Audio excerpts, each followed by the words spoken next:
በስመ አብ ወወልድ ወመንፈስ ቅዱስ አሃዱ አምላክ። ስንክሳር ዘወርሃ ሰኔ ዕለት 19 ሰነ። በዛ ዕለት እዚያ ቅዱስ ጊዮርጊስ ሰማዕትነት ተቀበለ።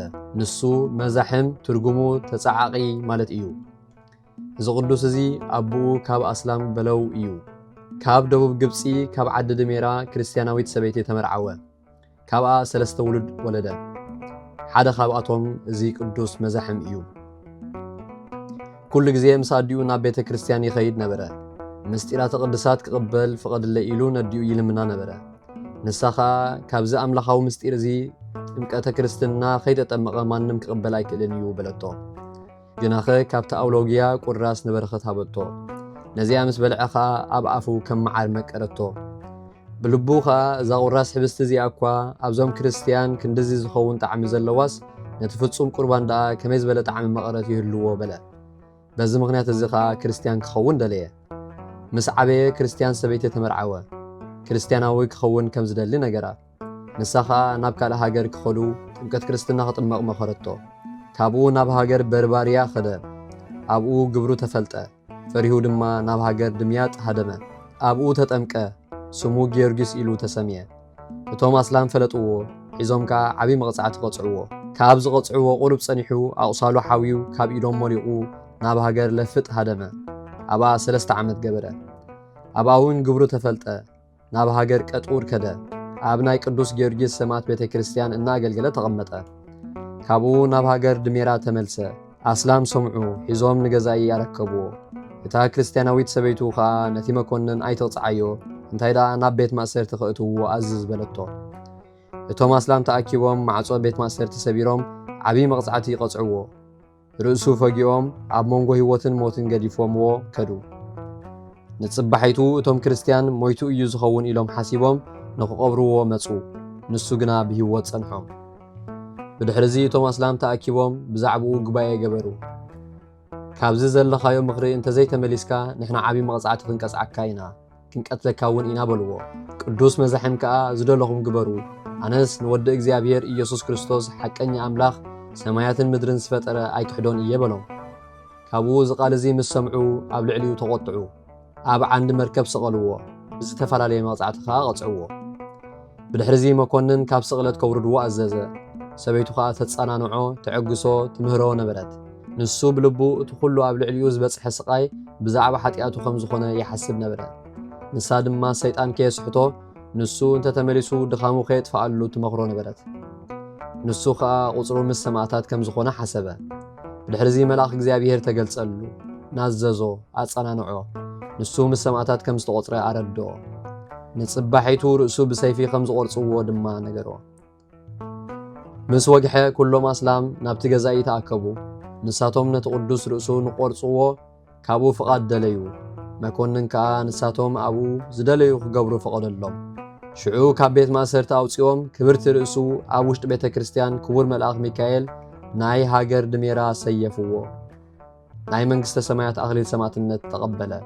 ካብኡ በታ ዕለት እቲኣን በታ ለይቲ እቲኣን ኣብ ልዕሊ ስጉኡ ሓዊ ኣጐድኡ እሞ እታ ሓዊ እናተቓጸለት ንዑ ግና ወላ ሓንቲ ትንክፍ ኣየበለቶን። ኣልዒሎም ኣብ መልዓሊ ኣቐሚጦም ናብ ባሕሪ ደርበይዎ። ብፍቓድ ጐይታና ኸዓ ኣብ ገምገም ሓንቲ ወደብ በጽሐ። ኣዲኡ ኣብኡ ጸኒሓ ወሲዳ ገኒዛ ንቑሩብ መዓልታት ኣብ ገዛኣ ሓብኣቶ። ብድሕሪዚ ቤተ ክርስቲያን ሃነጽሉ። ስጉኡ ኸዓ ኣብኡ ኣንበርዎ። ካብኡ ድማ ተኣምራትን መንክራትን ተራዩ። በረኸቱ ምሳና ይኹን ንዘለዓለም ዓለም ኣሜን። ሰላም ለጊዮርጊስ እጉሰ መከራ ኩላ እንዘይቀስፍዎ ሓቅየ ወይ ወቅእዎ ናላ ኣርአየቶ አሚሃ ማርያም ርግበ ገሊላ ወሰላም ለብእሲቱ ወለመጻምርቱ በስየላ በመዓዛ ገድሉ ጥዑም ዘተሳሃት ገድላ። ሰላም ንጊዮርጊስ ዕጉስ መከራ ኩላ ሕቁኡ እናሰቐይዎ እናፈግእዎ እውን ርእሱ ናላ ሽዑ ተገልጸትሉ ማርያም ርግቢት ገሊላ ንሰበይቱ ሰላም ንመጻምርቱ በስየላ ብመዓዛ ጥዑም ገድሉ ዝሓወሰት ገድላ። በዛ ዕለት እዚኣ ብሶይ ኖብ ትርጉሙ ፍቱን ወርቂ ሰማዕትነት ተቐበለ። እዚ ቅዱስ እዚ ካብ ሃገር ባኖስ ካብ ከባቢ ድምያጥ ካብ ተወላዶ ዓበይቲ እታ ዓዲ ካብቶም ሃብታማት እዩ ንሱ ካብ ወተሃደራት ኦጵርያኖስ ገዛኢ አትሪብ ነበረ ኣብ ሃገር አትሪብ ብጎይታና ኢየሱስ ክርስቶስ ተኣመነ ምስጋና ንዕኡ ይኹን ናብ ሃገር እንዴና ወሰድዎ መኮንን ከዓ ኣብ ልዕሊኡ ተቆጢዑ ንኣማልኽቲ ዕጣን በሎ ንሱ ግና ኣይተኣዘዘሉን ብምቕፅዑ እውን ኣይፈርህን ብዙሕ ስቅያት ድማ ሳቀዮ ካብኡ ርእሱ ብሰይፊ ቆርፅዎ ኣዘዘ ንኽቐትልዎ ኢሎም ብዙሓት ደቂ ተዓዲ እናሰዓብዎ ወሰድዎ ምስኦም ከዓ ናይ አርያኖስ መኮንን ሓላዊ ኣናብስ ምስኡ እውን ብሰናስል ሓፂን ዝተኣስሩ ክልተ ኣናብስ ነበሩ ሓደ አንበሳ ሰንሰለት በቲኹ ጎየየ ናብ ቅዱስ ኖብ ድማ በጽሐ መልአኽ እግዚአብሔር ንቅዱስ ኖብ ናብቲ አንበሳ ኣደየቦ ኣብ ዝባኑ ተወጢሑ ከዓ ክሳብ ሃገር ዓይኒ ፀሓይ በጽሐ ዝቅዱስ ከዓ ናበይ ከም ዝኸይድ ኣይፈለጠን ዓይንቱ ተሸፊኑ ነበረ ኣብኡ ርእሱ ብሰይፊ ቆረጽዎ ናይ መንግስተ ሰማያት ኣኽሊል ሰማዕትነት ተቐበለ በረኸቱ ምሳና ትኹን ንዘለዓለም ዓለም አሜን ሰላም ሰላም ለኖብ ወብሶይ ዘበትርጓሚሁ ወርቅ ጽሩይ ሃበይ ፈጽም ስምዖ በአይነ ፀሐይ ይጻኖ መጻ መንገሌሁ በአምሳለ ፈረስ ሰናይ እማቃቢሁ አምሲጦ አንበሳ ህሙይ ሰላም ሰላም ንኖብ ብሶይ ትርጉሙ ወርቂ ጽሩይ ሰማዕትነቱ ዝፍጽመሉ ኣብ ዓይኒ ፀሐይ ክውጥሖ ናብኡ መጸ በአምሳል ፈረስ ሰናይ ካብ ሓላዊኡ ሞሊቑ አንበሳ እሱሩ ሕሙይ በዛ ዕለት እዚኣ 5 ወተሃደራት ሰማዕትነት ተቐበሉ ንሳቶም ከዓ አርሶኖፊስ ጴጥሮስ አስኬሪዮን አርጌንስ ቤልፊዮስ ይበሃሉ እዚኣቶም ኣብ ቀጽሪ ዲዮስጴልዮስ ዝቕመጡ እዮም እቲ ገዛኢ ንኣማልኽቱ ሰው ኢሉ ምስ ኣገደዶም እዞም ቅዱሳን ንሕና ናይ ንጉስና ኢየሱስ ክርስቶስ ትእዛዝ ኢና ንፍጽም ንዑ ኢና ከዓ ንስውእ በልዎ ንጉስ ሰሚዑ ተቆጥዐ ኣብ ሓደ ገዛ ዳጎኖም ክሳብ 2 መዓልቲ እንጀራን ማይን ከይህብዎም ኢሉ ኣዘዘ ካብኡ ናብ ኣደባባይ ከምጽውዎም ኣዘዘ ኣብ ቅድሚኡ ምስ ቆሙ ንኣማልኽቲ ሰውኡ በሎም እዞም ቅዱሳን ከዓ ንሕና ክርስቲያን ኢና ንርኹሳት ኣጋንንቲ ኣይንስውእን በልዎ ኣብ ክሳውዶም ገመደ እትዮም ብኡ ስሒቦም ናብ ካልእ ገዛኢ ክወስድዎም ኣዘዘ ካብቶም 5 ሓደ አርጌንስ ንሕዋቱ ከም ዝበሎም ሓደ ሓቂ ነገር ክነግረኩም መልአኽ እግዚአብሔር ናይ 5 ኣስማት ክጽውዕ ከሎ ሰሚዕዮ በሎም እዞም ቅዱሳን ናብ ገዛኢ ምስ ኣብጽሕዎም ነቲ ዓብዮም ንአርሶኖፊስ ወሰዶ ንኣማልኽቲ ሰውእ በሎ ምስ ኣበዮ ክቆትልዎ ኣብ ጭራ ፈረስ ኣሲሮም ከዓ ኣብ ተዓዲ ክጓትትዎ ኣዘዘ መሊሶም ናብኡ ምስ ኣምጽውዎ ከዓ ኣብቲ እቶን ሓዊ ጸልዮም ናብ ቤት ምሕጻብ ክወስድዎ ኣዘዘ መሊሶም ኣብ ሰረገላ ኣሲሮም እንዳተጻዕደ ቁንቁል ኣፉ ሰቐልዎ እሞ ሃይማኖቱ ዓቂቡ ነፍሱ ሃበ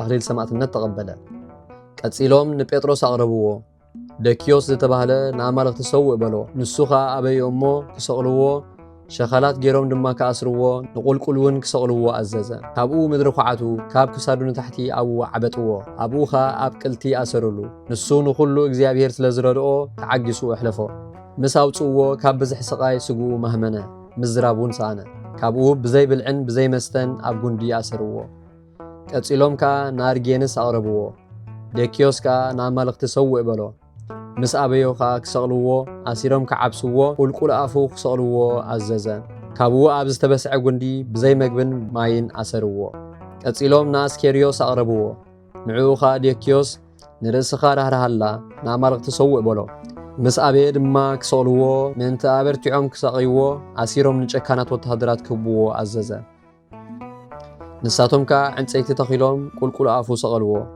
ንሱ ከዓ ብትዕግስቱ ኣሰነፎም እዚ ከዓ ንገዛኢ ነገርዎ ገዛኢ ከዓ ኣብ ጉንዳ ኣሲሮም ብጽምእን ብጥሜትን ንኽመውት ኣብ ገዛ ዕፀውዎ ኢሉ ኣዘዘ ንቤልፊዮስ ዲያቆናይ ከዓ ኣቕረብዎ ደኪዮስ ከዓ ብሕማቕ ሞት ከይትመውት ንኣማልኽቲ ሰውእ በሎ ምስ ኣበዮ ከዓ ከኣስርዎ ዓቢሶም ኣብ ዓዲ ክጓትትዎ ኣዘዘ ሸኸላት ተኺሎም ቁልቁል ኣፉ ገይሮም ሰቐልዎ ከቢድ እምኒ ድማ ኣብ ክሳዱ ኣሰሩ ንሱ ግና ካብ ሃይማኖቱ ነቕ ኣይበለን ኣሕዋት መጺኦም ነቲ ገዛ ኣፍ ደጊኡ ነደቕዎ ብደገ ኮይኖም ድማ ይሕልውዎ ነበሩ ዕለት 30 ወርሒ ጳሄን ጴጥሮስ ነፍሱ ኣወፈየ ኣኽሊል ሰማዕትነት ተቐበለ ንዕኡ ኣውፂኦም እቲ ኣፍ ደገ ዓፀውዎ ብፁዕ አርጌንስ ከዓ ወርሒ ጳሄን ኣብ 5 መዓልቲ ካብ ስጉ ክወፅእ ደልየ ንዕኡ ኣውፂኦም ከዓ እቲ ኣፍ ደገ ዓፀውዎ ካብኡ ብፁዕ አስከሪዮን ሃይማኖቱ ሓልዩ በዚ ወርሒ እዚ ዕለት 18 ዓረፈ ንዕኡ ኣውፂኦም ከዓ ነቲ ኣፍ ደገ ኣብ ልዕሊ ብፁዕ ቤልፊዮስ ነደቕዎ እቶም ኣሕዋት ንብፁዕ ቤልፊዮስ ምስ በጽሕዎ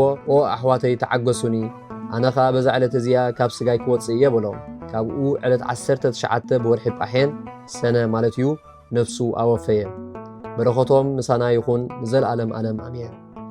ሰላም ለአርስኖፊስ ወለጴጥሮስ አባሉ አስከሬዮን ወአርጌንስ ወቤልፌዎስ አብያጸሉ በእንተ ኢየሱስ ክርስቶስ አመ ተጋደሉ እንዘ ርሁባን ወጽሙዓን ተቀትሉ እንበለ ይጣሙ እክለ ወማየ ያጥልሉ። ሰላም ለአርሶኖፊስ ንጴጥሮስ ውን አባሉ አስከሬዮን አርጌንስ ቤልፊዮስ ውን ዕሩኽ ምስ ኩሉ ምእንቲ ኢየሱስ ክርስቶስ ምስ ተጋደሉ ጽሙዓትን ጥሙያትን ከለዉ ተቐትሉ እኽሊ ከይጠዓሙ ማይ ውን ከይጠለሉ።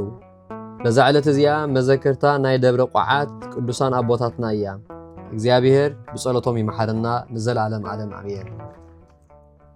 ዘቕረብክዎ ማህልየት ኣዘኻኺራ ኣላፍ ካብቶም ኣዘውቲሮም ዘገልግሉኻ ኩሉ ግዜ ብዘይ ምዕራፍ እንዳኸነብብ ተቐበል ናይ ድኽነተይ መጽሓፍ ዝገበርካ ጎይታ ናይታ መበለት መባእ ውኩፍ ካብ ዘእተውዎ ሃብታማት ናይ ሃብቶም ተረፍ። ቅዱሳን ነቢያት ሐዋርያት ውን ሰባኽያን ሰማዕታት ምስ ጻድቃን ደናግል ከዓ መነኮሳት ውን ሄራን ባርኾት ባርኹ ማሕበረ ዘቅድስት ቤተ ክርስቲያን ካብ ዝዓበየ ሽማግለ ክሳብ ዝነኣሰ ህፃን ንዝጸሓፎ ብመጽሓፍ ንዘጸሓፎ ውን ብምድራስ ንዘንበቦ ንዝተርጎሞ ብልሳን ሓዲስ ንቓል ውን ዝሰምዐ ብእዝኒ መንፈስ ብጸሎት ኣድዩ ማርያም ዓራቂት ካብ ኩሉ ምባኣስ ኣሕቢሩ ይምሓረና ኢየሱስ ክርስቶስ።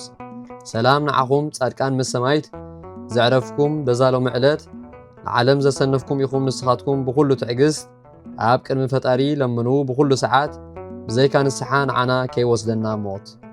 ሰላም ንዓኹም ናይ ዛዕለት እዚኣ ጻድቃን ኩልኹም ሰብኡትን ኣንስትን በባኣስማትኩም ቅዱሳን ሰማይን ምድርን ማሕበር ስላሴ ንስኹም ምእንቲ ማርያም ኣድኡ ዘክሩን ኣብ ጸሎትኩም ንኽትሕልውና ተማሕጺንና ኣሎና ብናይ ክርስቶስ ደም